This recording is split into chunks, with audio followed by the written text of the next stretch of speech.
Hey everybody, welcome to Tattooed in Business. I am your host, Brian Merrill, and this is life through the eyes of a Gen X male who's been in the corporate sales world for about 20 years now, and this is life lessons I've learned both in business and in life.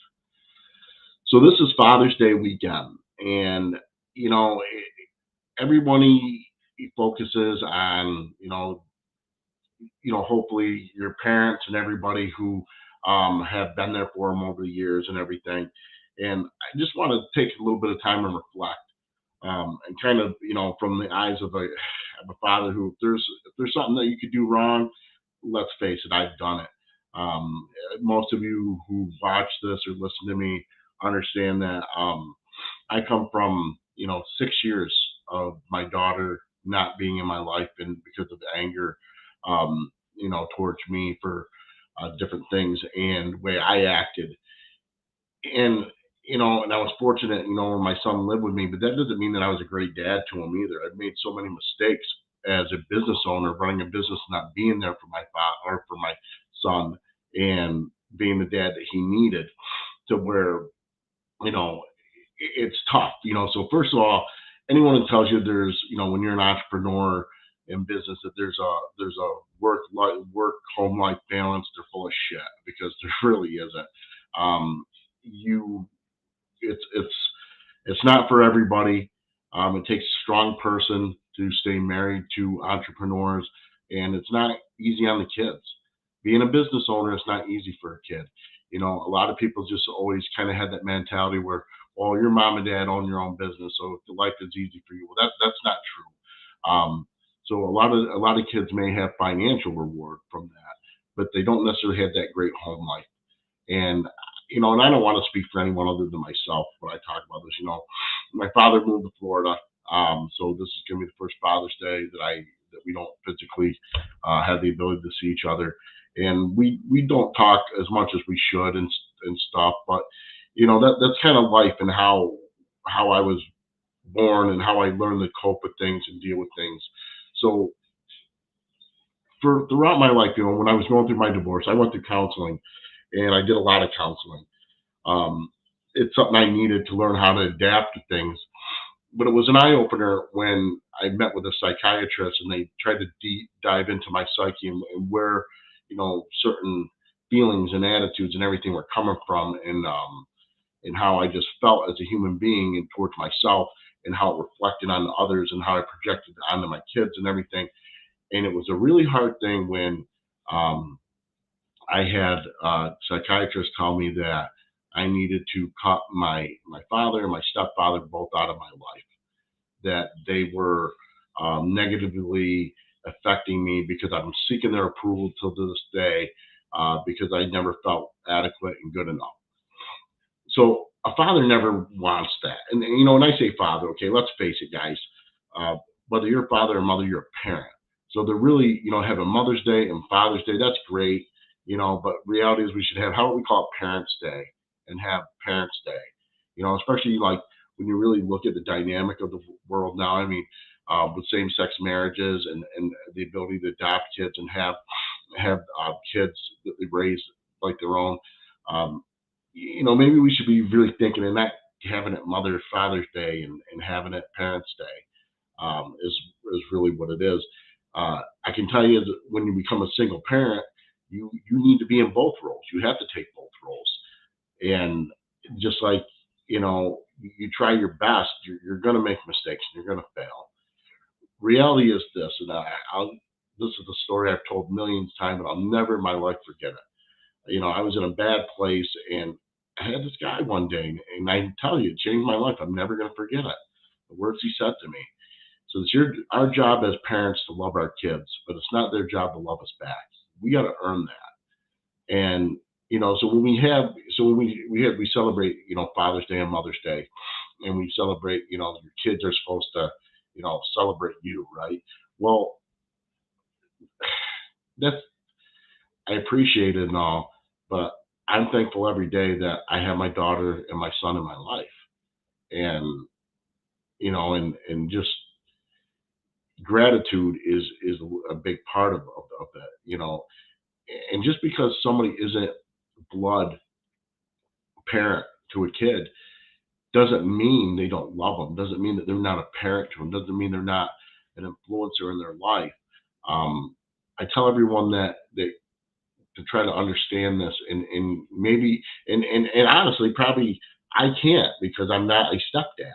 But um, when a step parent gets involved with, when they marry and they have stepkids, they don't have to love those kids. They choose to love those kids. They choose to be a parent to those kids.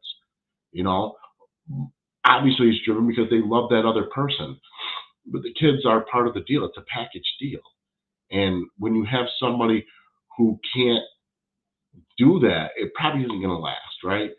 But remember, when a step parent comes into your life and they're part of your life and they go to all your events and they're there for you, that's their choice.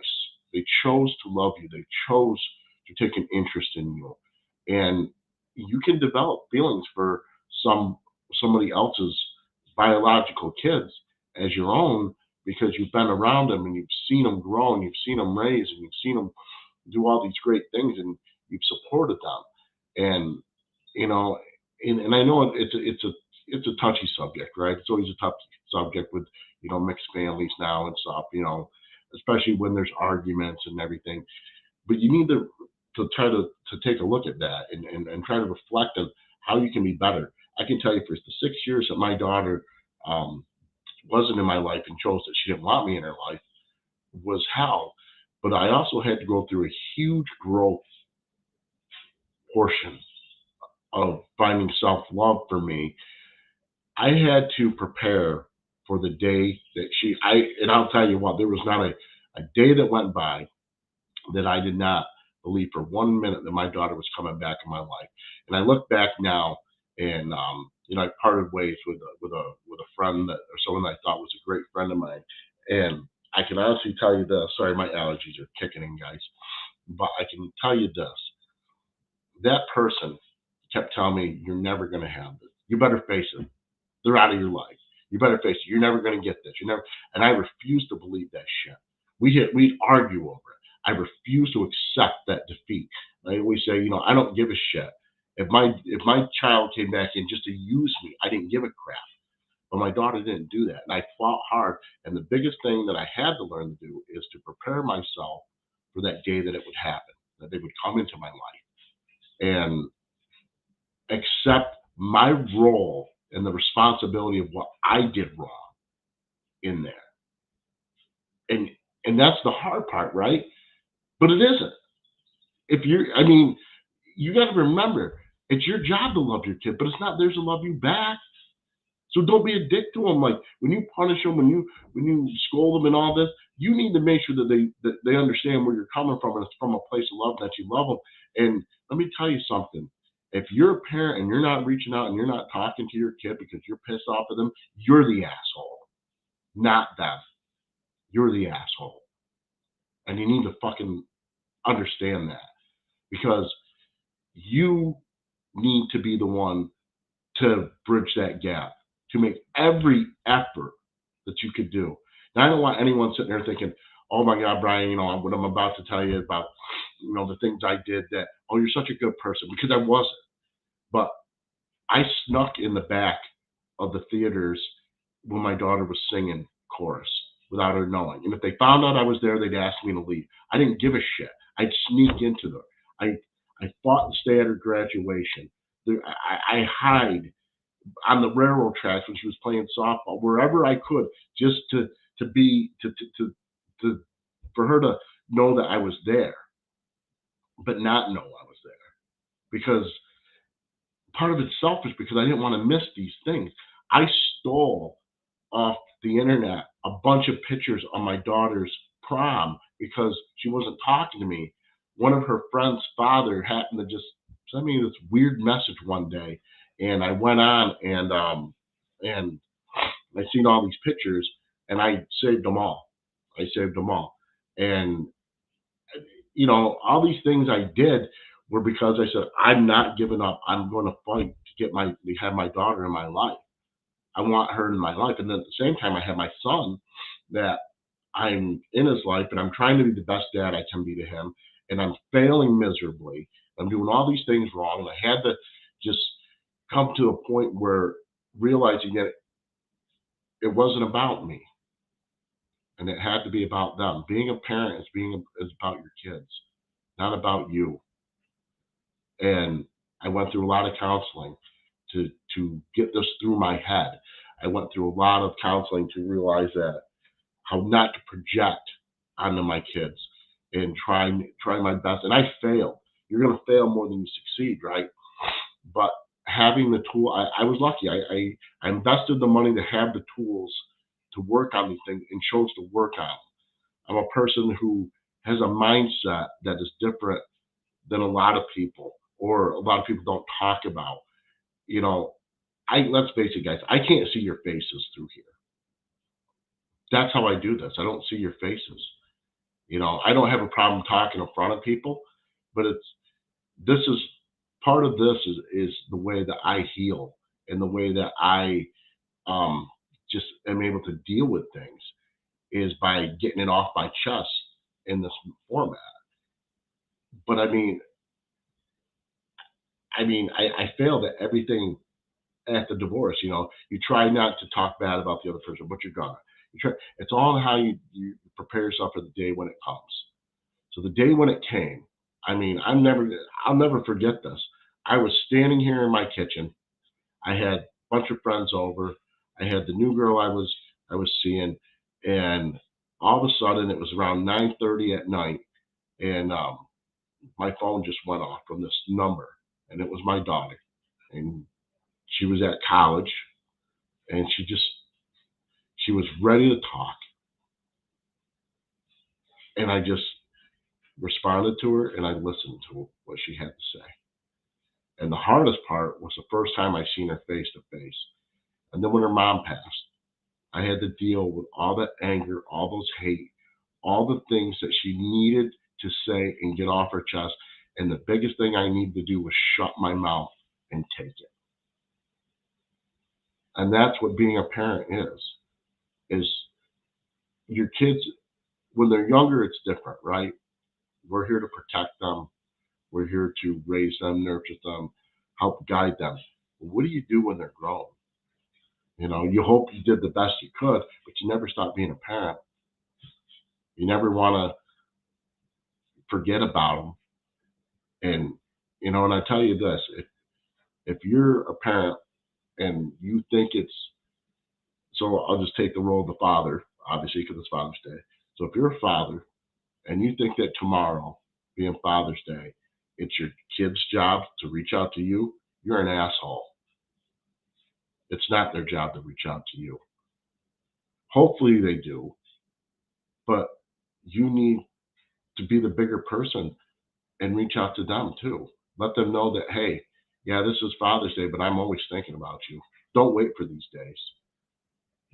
There's so many people that, come and go in our lives, and we take this stuff for granted. And when they're not there, it sucks.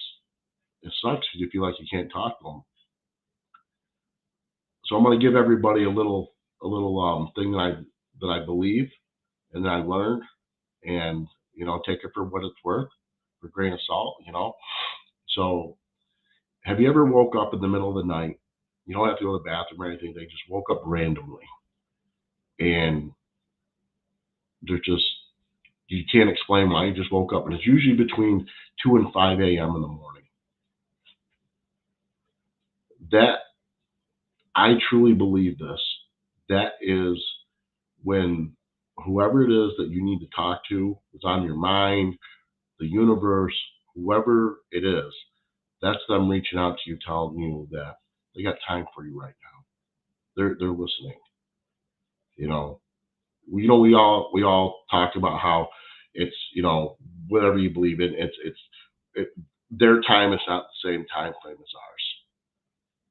I truly believe that.